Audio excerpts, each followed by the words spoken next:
Primeira Epístola de João, capítulo 3, versos 1 ao verso 6.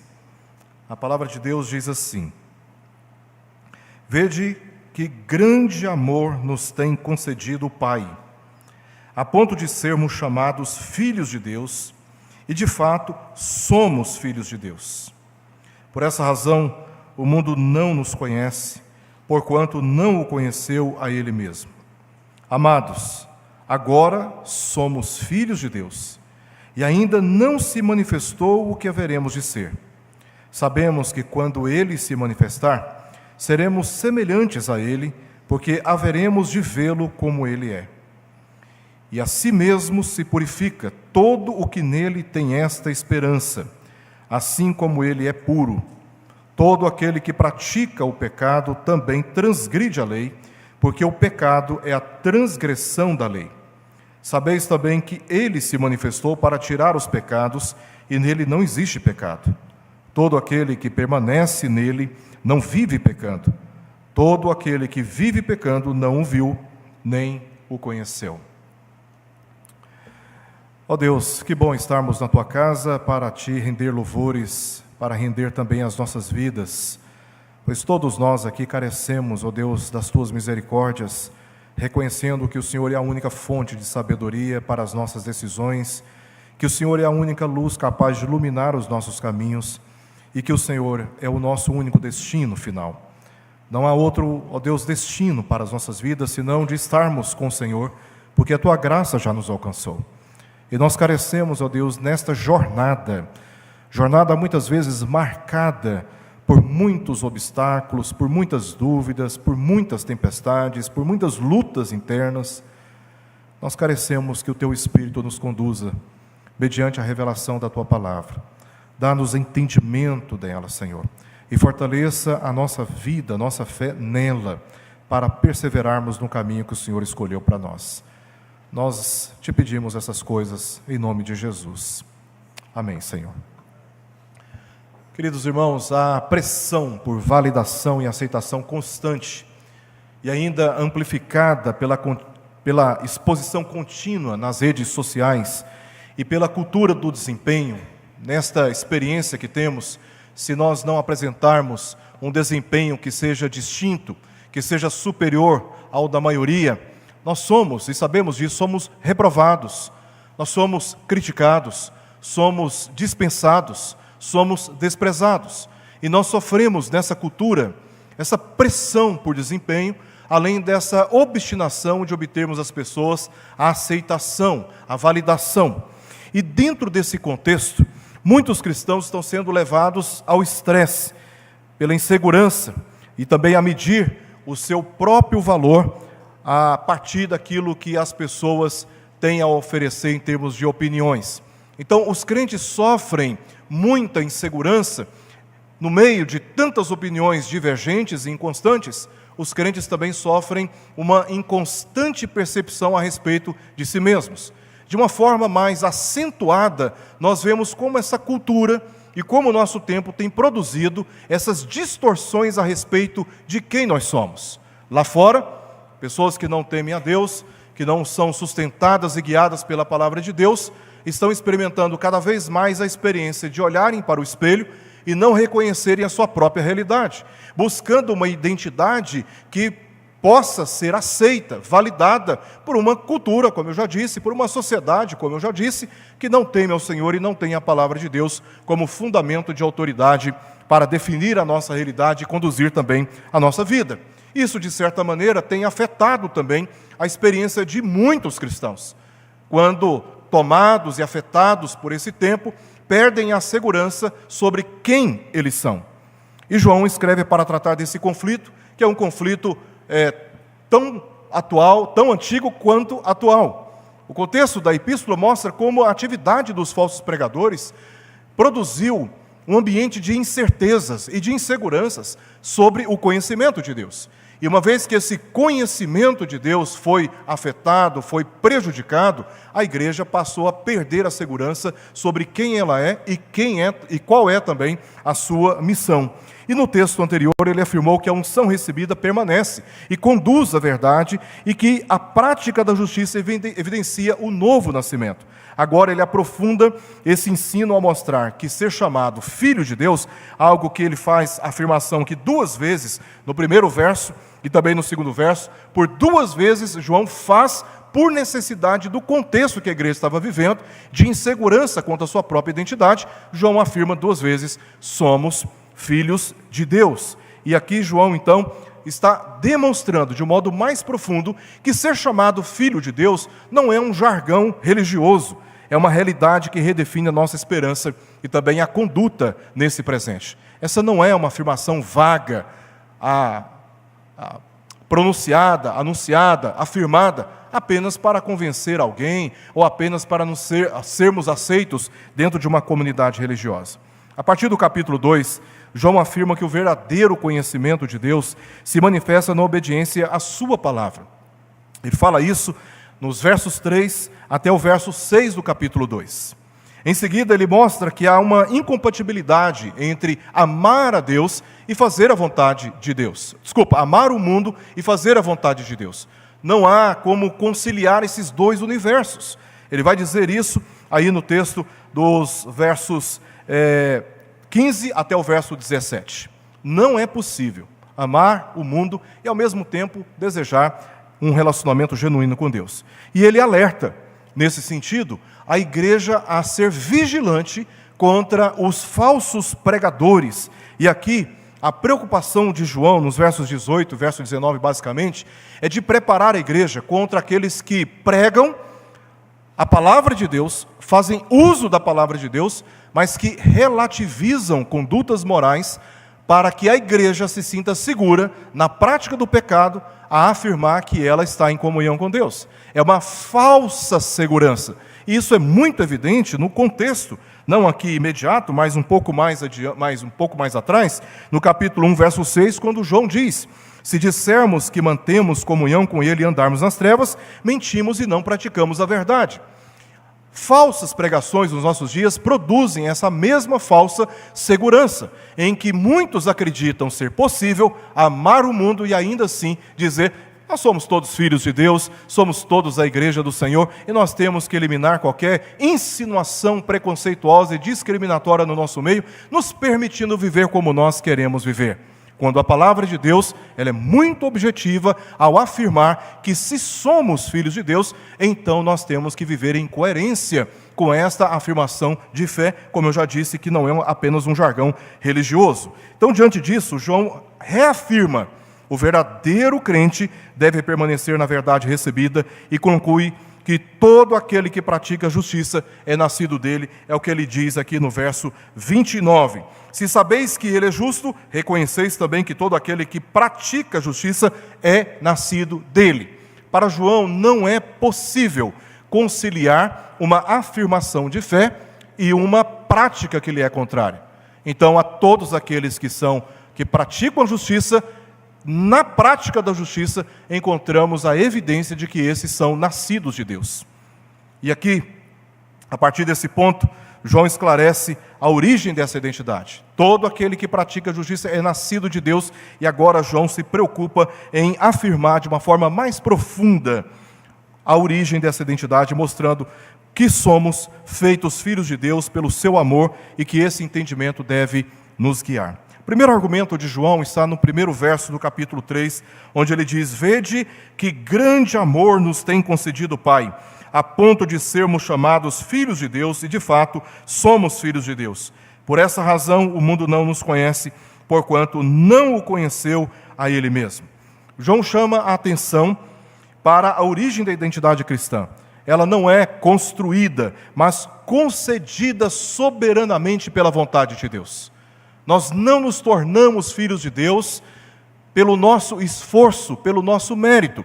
Antes, somos alcançados pela graça divina que nos torna filhos de Deus. E ser filho de Deus não resulta de resposta humana, mas do amor soberano dele que nos adota mediante nova vida espiritual. A expressão "vede que grande amor" é uma expressão que João usa aqui, e é muito curiosa essa expressão, porque ela indica algo distinto, completamente fora dos padrões humanos. O homem é capaz de praticar o amor. Mesmo aquele que não conhece o Evangelho, mesmo aquele que não anda segundo o Evangelho, ele é capaz de praticar amor. Aliás, há muitas condutas exemplares do ponto de vista da moralidade, do comportamento, fora do ambiente religioso. Na sociedade nós conhecemos muitas pessoas assim, que têm uma postura, uma conduta moral exemplar. E lá fora é possível perceber amor. Entre pais e filhos, filhos e pais, é possível ver, e vemos isso com muita frequência. Aliás, a cultura brasileira é uma cultura muito marcada e conhecida pela hospitalidade, pela a facilidade de fazer amizades e de socorrer aqueles que padecem. Somos um povo misericordioso e somos capazes de praticar amor. Mas quando João usa essa expressão, "vede com que grande amor ele nos amou", João está nos chamando a atenção para uma prática de amor que extrapola a realidade daquilo que percebemos nas relações humanas. Esse amor é algo completamente distinto. E aqui, João, ele explica esse amor que é praticado não como uma expressão do mérito humano, mas uma iniciativa divina. Esse amor que nós recebemos, ele não é resultado de nenhuma conduta humana, por mais bem intencionada que seja. Esse amor é distinto, porque ele tem uma origem. E essa origem, ela é divina. Em João, capítulo 1, versos 12 a 13, nós lemos no Evangelho as palavras de João dizendo: "Mas a todos quantos o receberam, deu-lhes o poder de serem feitos filhos de Deus." Deu-lhes o poder de serem feitos filhos de Deus, a saber, aos que creem no seu nome, os quais não nasceram do sangue, nem da vontade da carne, nem da vontade do homem, mas de Deus. Este foi o amor que nós recebemos. O amor de Deus. É um amor perfeito. Na teologia, é muito comum a afirmação de que na criação do homem, Deus ele atribuiu virtudes que são comunicáveis. Então o homem ele foi habilitado a amar, porque a habilidade, a capacitação vem de Deus que ama. Mas há também algumas noções dentro da teologia que nos fazem pensar de que este amor com o qual somos capazes de amar não é o mesmo amor que nós conhecemos em Deus. E eu vou explicar para os irmãos do ponto de vista da teologia. O nosso amor é um amor maculado pelo pecado. O nosso amor é um amor imperfeito. O nosso amor, ele é muito baseado em um senso de justiça imperfeito. Nós amamos quem nos faz o bem, como Jesus adverte os seus discípulos no chamado Sermão da Montanha, lá em Mateus capítulo 5. Nós saudamos aqueles que nos saúdam, mas aqueles que nos fazem o mal, nós não somos capazes de amar, assim como os judeus odiavam os romanos. É por isso que Jesus disse que eles deveriam amar também os seus inimigos e orar por aqueles que os perseguiam. Porque a capacidade do homem a amar é uma capacidade imperfeita. Mas quando nós olhamos para o amor de Deus, esse amor, ele está em uma condição de absoluta perfeição. Ele não pode ser equiparado com a nossa capacidade de amar, capacidade essa que recebemos de Deus, mas em uma condição inferior àquela que se encontra unicamente no Senhor. E é isso que faz Deus ser um ser único, inclusive na sua capacidade de amar. Ele nos amou quando nós não o amávamos. O Senhor foi capaz, em face das nossas ofensas, em face da nossa rebelião, em face da nossa persistência em ofender a sua justiça, a sua santidade, Deus ainda assim foi capaz de nos amar. E o amor de Deus não foi um amor afirmado vagamente, foi um amor que foi demonstrado na capacidade de entregar o seu único filho. Irmãos, Deus me ensina a amar, e eu amo os meus irmãos, mas sinceramente, eu jamais seria capaz de oferecer o Joshua ou o Eric por nenhum que está aqui dentro dessa igreja. Eles são os meus filhos. E quem é pai sabe o que eu estou falando. Quem é pai sabe o que eu estou falando. Deus foi capaz de enviar o seu único filho para morrer com requintes de crueldade no lugar de cada um de nós. O amor de Deus é algo que extrapola a realidade que nós encontramos de solidariedade, de bondade nas relações humanas. E é nesse sentido que João está dizendo: vede com que grande amor Ele nos amou. Essa capacidade de Deus nos amar e de praticar esse amor é algo que nos constrange profundamente. Como Deus pode me amar, apesar de todas as ofensas que eu pratico contra Ele. E esse amor foi um amor tão perfeito, um amor tão poderoso, que na cruz do Calvário, Ele nos concedeu o poder de sermos feitos filhos dEle. Ele nos tornou filhos dEle. Fomos gerados pelo poder de Deus, e agora estamos filiados pela mediação de Jesus, como os seus próprios filhos. O verbo conceder, que nós encontramos aqui, aponta para uma realidade permanente, não transitória. O que Deus dá, Ele sustenta. Por isso a filiação, ela não é instável, mas ela é segura. E é por isso que nós lemos as palavras do apóstolo Paulo lá em Romanos, no capítulo 8, versos 38 ao verso 39. Que apesar de todas as perseguições e de todas as realidades do tempo presente e futura, realidades que oferecem hostilidades contra nós, seja morte, seja vida, seja altura, seja profundidade, seja perigo, seja espada, não importa. Nada pode nos separar do amor de Deus que está em Cristo Jesus. Uma vez que Deus, pelo amor revelado no sacrifício do seu Filho na cruz, nos concede o poder de sermos feitos filhos de Deus, nada pode romper essa aliança. Porque essa aliança foi estabelecida com o sangue do seu Filho. E o derramar do sangue do seu Filho foi satisfatório para cumprir toda a justiça de Deus em nosso lugar. Essa é uma obra perfeita realizada na cruz do Calvário e na ressurreição do Senhor Jesus ao terceiro dia. Uma vez que fomos feitos filhos de Deus, meus irmãos, essa relação está consagradíssima, jamais pode ser quebrada, porque esta relação pactual não é administrada por nós. Essa relação pactual é administrada pelo nosso Deus e soberano Senhor. Por isso, esta filiação, ela não pode ser quebrada. Jamais. E assim, a relação de um pai com o filho também não pode ser quebrada. Por mais que o filho se torne uma desonra para o seu pai, ele nunca deixa de ser filho. Ele nunca deixa de ser filho. Aquilo que Deus concebeu em Jesus é algo que jamais pode ser desfeito, e essa é uma relação segura que nós temos. Como consequência, o mundo não conhece os filhos de Deus, porque não conhece a Cristo, com quem agora estamos identificados. Por isso o mundo nos odeia, por isso o mundo não nos compreende, e por isso o mundo é tão hostil à mensagem do Evangelho que anunciamos, porque o mundo não conhece a Cristo, e nós nos identificamos com Cristo. O segundo argumento de João, no verso 2, é que a esperança da plena transformação dos filhos de Deus. Então, nós já fomos feitos filhos de Deus.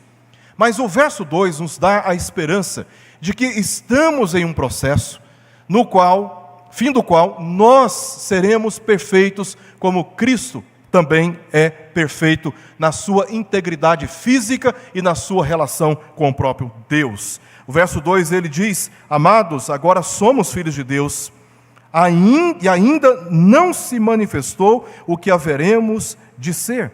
Sabemos que quando Ele se manifestar, seremos semelhantes a Ele, porque haveremos de vê-lo como Ele é. Veja que João está transmitindo uma segurança na identidade daqueles cristãos. Uma segurança que não vem do seu esforço próprio, mas da obra sacrificial que Deus ofereceu através do seu Filho, para transformar pecadores em filhos. Essa identidade ainda não está plenamente visível. Há uma tensão aqui entre o que já somos e aquilo que ainda seremos.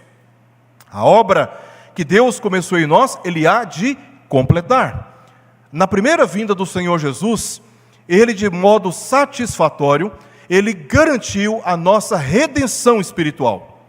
Mas fisicamente ainda estamos sujeitos ao pecado. Nós ainda carregamos uma natureza pecaminosa, ainda somos inclinados ao pecado.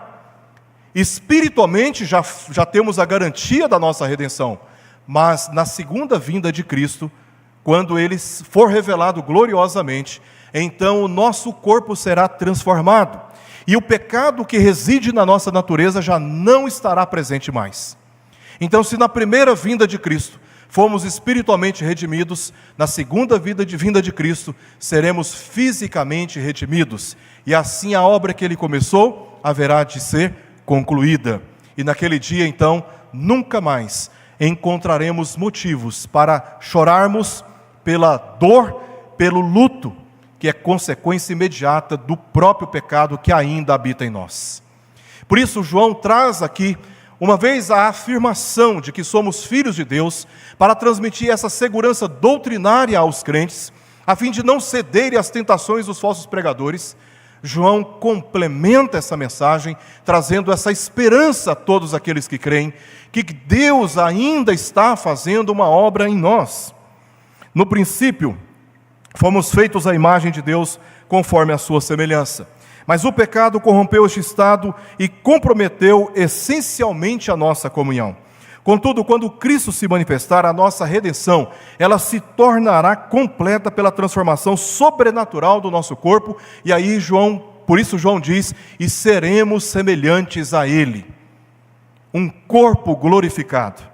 E todo aquele que tem essa esperança tem a motivação de perseverar na sua santificação, tendo como referência a pureza de Cristo, a pureza do Senhor Jesus, que mesmo sendo tentado em todas as coisas, como diz o autor dos Hebreus, Ele não cometeu pecado algum, porque o novo nascimento exige de cada um de nós a santificação da nossa vida. Uma vez que sabemos que somos filhos de Deus, e somos guiados a essa esperança, de que um dia seremos semelhantes a Cristo, quanto a esta pureza que se vê na pessoa do Senhor Jesus Cristo, somos aqui motivados pela esperança a perseguir a nossa própria santificação. João mostra que a doutrina, ela não pode ser apenas compreendida, ela deve ser vivenciada. E ele conclui o seu argumento, mostrando exatamente a evidência necessária dos filhos de Deus, nos versos 3 até o verso 6. Esses versos fazem a ponte entre o presente, aquilo que somos, filhos de Deus, e aquilo que haveremos de ser, ou seja, o futuro.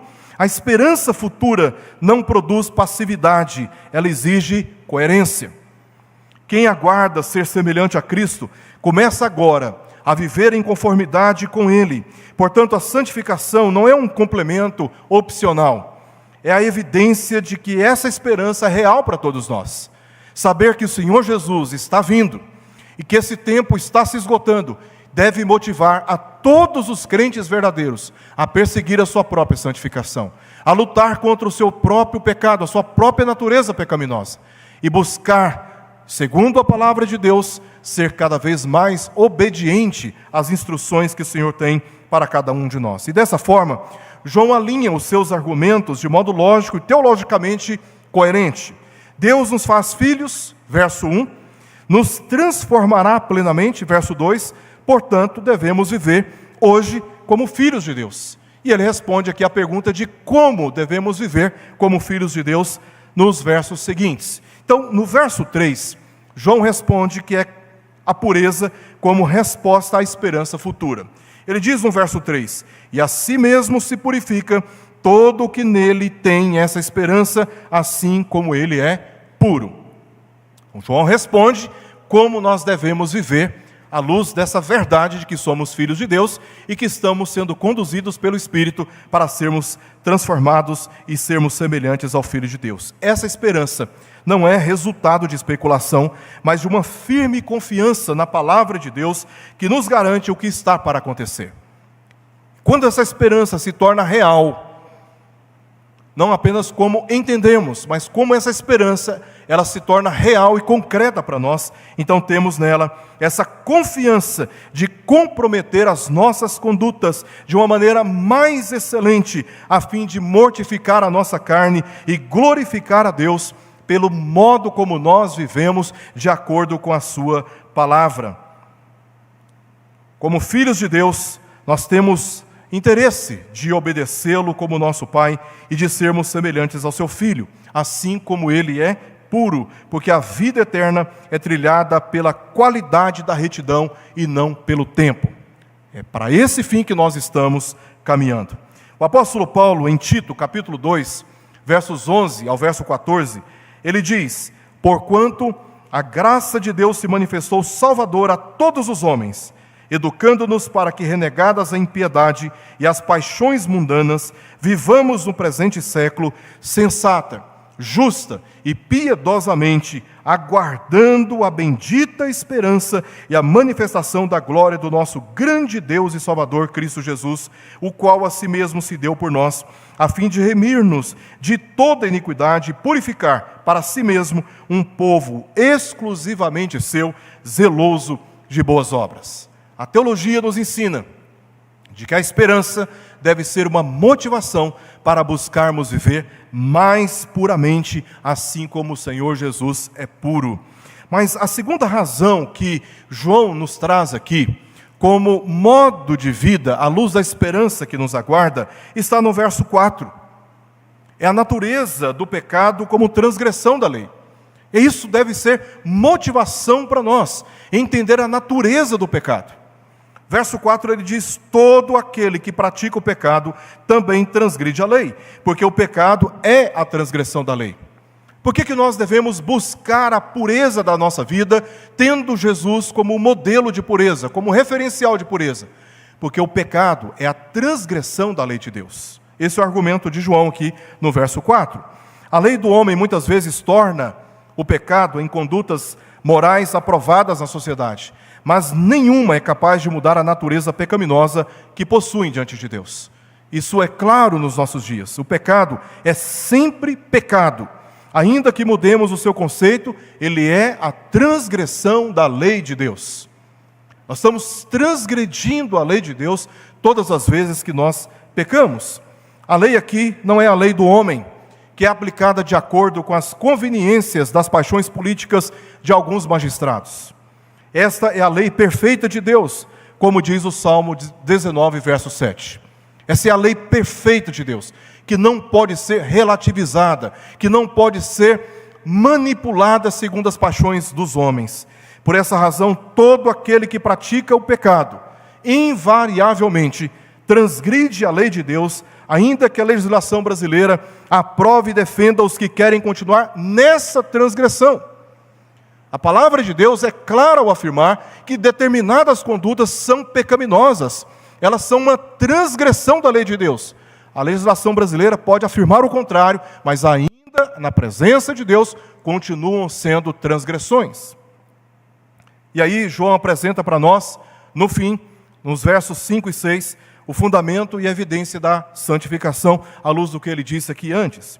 O fundamento é que Cristo se manifestou para tirar os pecados e nele não há pecado. É o que ele diz no verso 5. Sabeis também que ele se manifestou para tirar os pecados e nele não existe pecado. Esse é o fundamento.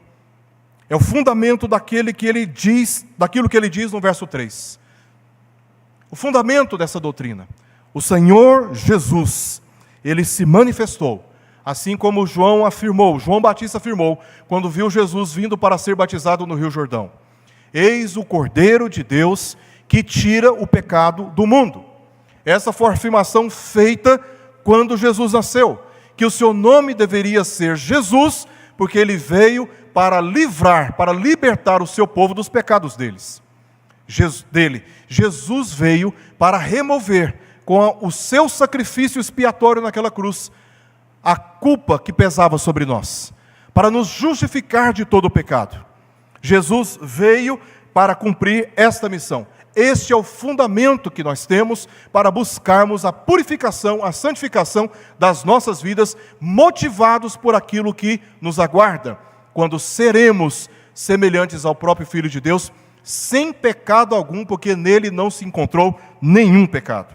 E a evidência está dito aí, e dita no verso 6, na parte A: quem permanece nele não vive na prática do pecado.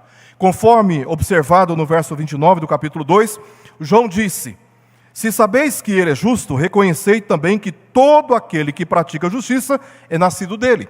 Por isso, todo aquele que permanece nele não vive pecando, porque não há possibilidade de dizer ter comunhão com Deus e viver na prática do pecado, porque Deus é luz, absolutamente puro, assim como também o seu Filho é. Então não é possível termos uma plena comunhão com o Pai e com o Filho se ainda permanecemos no pecado. Ora, se somos filhos de Deus, temos um fundamento. Na pessoa de Jesus nós obtemos perdão para os nossos pecados, reconciliação em face das nossas transgressões. Na presença do Senhor somos mediados pelo Senhor Jesus Cristo. Em Cristo nós obtemos forças para continuarmos a jornada da vida cristã, apesar das nossas imperfeições. João não está com a expectativa de que nós chegaremos nessa vida a um estado em que nós poderemos afirmar seguramente não ter pecado, mas é que nós temos uma fonte de perdão, que é o Senhor Jesus Cristo. Então, no esforço de, observando a sua palavra como filhos de Deus e desejosos de alcançarmos pela graça de Deus a nossa própria santificação, João traz esse conforto: Jesus veio para remover os pecados de sobre nós. Nós fomos feitos filhos de Deus. E é maravilhoso saber que apesar das minhas faltas, das minhas imperfeições, que apesar de todas as minhas atitudes vergonhosas, existe um Deus que me ama e que enviou o seu Filho Jesus para fazer expiação dos meus pecados. E é nele que eu encontro aquilo que João diz no início do capítulo 2, ele é a propiciação dos nossos pecados. O sangue foi aspergido sobre as tábuas da lei, para que fosse dado testemunho de que na presença de Deus, nenhum dos meus pecados pode me impedir agora de me relacionar com Ele, porque eu obtenho da parte de Deus perdão, eu obtenho da parte de Deus a graça de continuar seguindo os seus caminhos. Então João, ele agora afirma o outro lado também. Ele afirma que todo aquele que vive pecando não o viu, nem o conheceu, porque o pecado é incompatível com a fé e com o novo nascimento. O verbo pecando que João apresenta aqui significa a prática regular e deliberada. João não considerou que o crente não comete pecado, mas aquele que tem consciência de estar pecando e ainda assim insistir na prática do pecado. É incompatível. E vamos nos lembrar aqui daquela instrução que nós encontramos de Jesus em Mateus capítulo 18. Se o irmão pecar contra ti, você deve ir até ele, arguí-lo entre você e ele só, sem qualquer participação de qualquer pessoa. Ninguém tem que se meter. É um assunto entre você e seu irmão. Se ele te ouvir, ganhaste o teu irmão, disse Jesus. O assunto encerrou.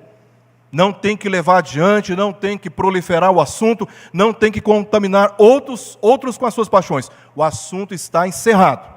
Mas se ele não te ouvir, disse Jesus que você deve tomar uma ou duas pessoas, voltar neste irmão e empreender novos esforços para convencê-lo do pecado cometido e também de se arrepender dele. Mas se ele não ouvir, numa segunda etapa de esforço de convencimento, se ele não ouvir, então você deve apresentar à igreja. E aí a igreja, ela tem o papel, representada pelo conselho, de empreender novos esforços. É uma nova escala de tentar convencer o pecador do seu pecado e chamá-lo ao arrependimento. Mas ele se recusa, se ele se recusa a se arrepender na primeira arguição, se ele se recusa a se arrepender no segundo esforço, envolvendo mais pessoas piedosas, mais pessoas com credibilidade moral e espiritual, se ele se recusa a ouvir nessa segunda escala, você leva para a igreja. Mas se ele, de novo, ele está sendo exposto diante de verdades bíblicas de que cometeu pecado, mas ele insiste em se arrepender do seu pecado, e ele se recusa também a ouvir a igreja, que é representada, no nosso caso, pelo conselho da igreja. Aí vem a sentença. Jesus disse que, nesse caso, a pena prevista não é outra. Não há nenhuma outra pena prevista por Jesus, senão considerá-lo pecador e publicano. Qual que é o entendimento que Jesus nos passa? Uma pessoa que se recusa tão veementemente, com insistências tão variadas e por tanto tempo, a reconhecer o pecado e se arrepender dele, irmãos, a sentença da igreja passa a ser óbvia.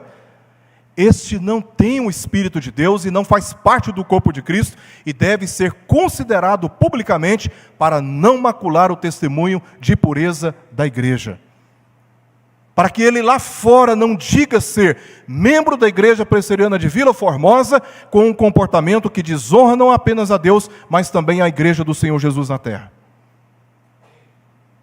Então, por isso que João está dizendo claramente que aquele que vive pecando, este não conheceu de maneira alguma o Senhor Jesus, porque ele tem consciência do pecado, ele tem mais prazer do pecado do que na santificação da sua vida e de buscar a reconciliação. Quero terminar fazendo aqui algumas rápidas considerações finais. Meus irmãos, a rejeição, o abandono, a falta de amor arruinam o nosso senso de valor existencial. Todos nós sabemos disso. Isso desequilibra as nossas emoções e rouba de nós a motivação de produzir edificação. Nenhum de nós lida bem com o abandono, com o desprezo, com a rejeição. João deixa claro que Deus nos ama, e esse amor não é uma ideia abstrata. Ele se manifesta na adoção real de pecadores como filhos, mediante a obra substitutiva de Jesus. Essa palavra que João nos traz aqui é uma palavra extremamente consoladora. O mundo não nos conhece, o mundo nos odeia, não há afetos do mundo pela nossa mensagem, a mensagem da palavra que pregamos. Não há simpatia. O próprio Senhor Jesus previu que nesse mundo nós haveríamos de passar por muitas aflições. Em Mateus capítulo 5, disse que assim como os profetas foram perseguidos, e ele mesmo afirma que assim como ele foi perseguido, lá em Mateus capítulo 24 ele fala sobre isso, assim também haveríamos de ser perseguidos. A pressão dessa sociedade, os valores dessa sociedade, as ideologias dessa sociedade, não oferecem para nós motivações para andarmos nos caminhos do Senhor e buscarmos a santificação e de sermos fiéis a Deus mediante a instrução da sua palavra. Buscar aceitação, validação, aprovação de uma sociedade que não conhece a Cristo, não é uma escolha feliz que nós fazemos. Mas João está deixando claro para nós que apesar de não sermos compreendidos, aceitos, aprovados e amados por este mundo, nós fomos amados por Deus. E o amor de Deus é um amor que afeta o nosso presente, mas que também afeta o nosso futuro. Não foi à toa que Paulo disse que somos mais que vencedores. O tempo ainda não terminou, Jesus ainda não veio, mas a palavra de Deus nos garante que nós já somos mais do que vencedores, porque Jesus venceu a morte. E hoje, se tivermos que enfrentar a morte, ela não será capaz de tirar de nós o dom da vida eterna que recebemos gratuitamente pela graça de Deus. Todos nós somos filhos de Deus e fomos concebidos filhos de Deus por causa do seu grande amor revelado na pessoa do Senhor Jesus. Então, é melhor sermos amados por Deus e nos apegarmos a esta verdade, do que em desprezo do amor de Deus buscarmos a validação no meio de uma sociedade que não o conhece. Quando essa verdade ela é comprometida, a identidade cristã deixa de oscilar conforme nossas percepções ou pressões culturais de nossa sociedade. Somos filhos porque Deus assim determinou em Cristo. E essa realidade sustenta tanto a nossa esperança, como também a nossa luta presente contra o pecado. Por isso, a santificação não é um esforço para conquistar o favor de Deus. Nós não servimos, não trabalhamos e não admitimos certas disciplinas para obter algum favor de Deus, mas é uma resposta coerente de quem já foi amado e recebido por Ele. Eu sirvo a Deus, porque eu amo a Deus. Eu luto contra o pecado, porque eu amo a Deus. Eu conheci um irmão que ainda relativamente tem um acompanhado, que passou por muitas, mas muitas lutas intensas, pessoais, crises das mais profundas. E depois de mais de 10 anos relacionado com outro homem, ele foi alcançado pela graça de Deus de tal maneira que ele percebeu um amor no seu coração por Deus tão profundo, que mesmo sabendo, no companheirismo, na parceria com outro rapaz, que não havia nenhum motivo por parte do outro rapaz de abandoná-lo, ele percebeu que aquela relação não era agradável aos olhos de Deus. E ele tomou uma séria decisão. Ele me procurou, nós conversamos, e ele disse: pastor, foi a primeira vez que ele entrou na igreja evangélica. Ele falou: pastor, eu descobri que eu amo muito mais a Deus do que o meu companheiro. E eu precisava terminar esse relacionamento. E ele conversou com o rapaz, e ele disse que chorava de se contorcer no chão. Ele chorava profundamente. Mas ele tomou uma séria decisão de abandonar aquela vida, porque ele descobriu amar a Deus. A semelhança desse querido irmão nosso na fé, que hoje está nos caminhos do Senhor, e que isso não significa estar passando por muitas lutas, a semelhança deles se encontra cada um de nós, nos nossos pecados. Cada um de nós. Não somos distintos de nenhum desses queridos que tem enfrentado lutas tão grandes.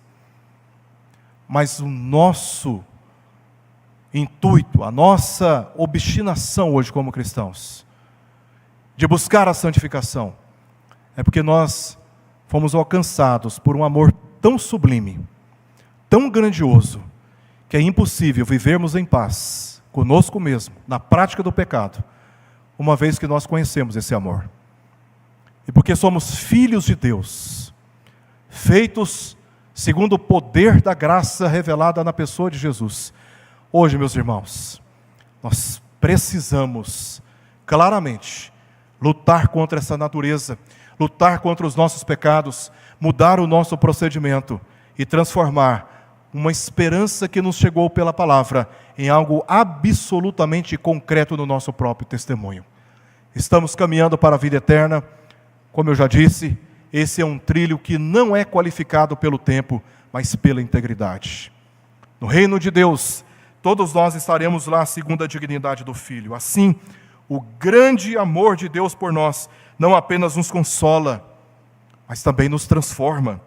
Ele não nos dá esperança para viver como filhos e nos chama a refletir, ainda que de modo imperfeito, agora, a pureza daquele a quem seremos plenamente feitos à sua semelhança, a pessoa do Senhor Jesus Cristo.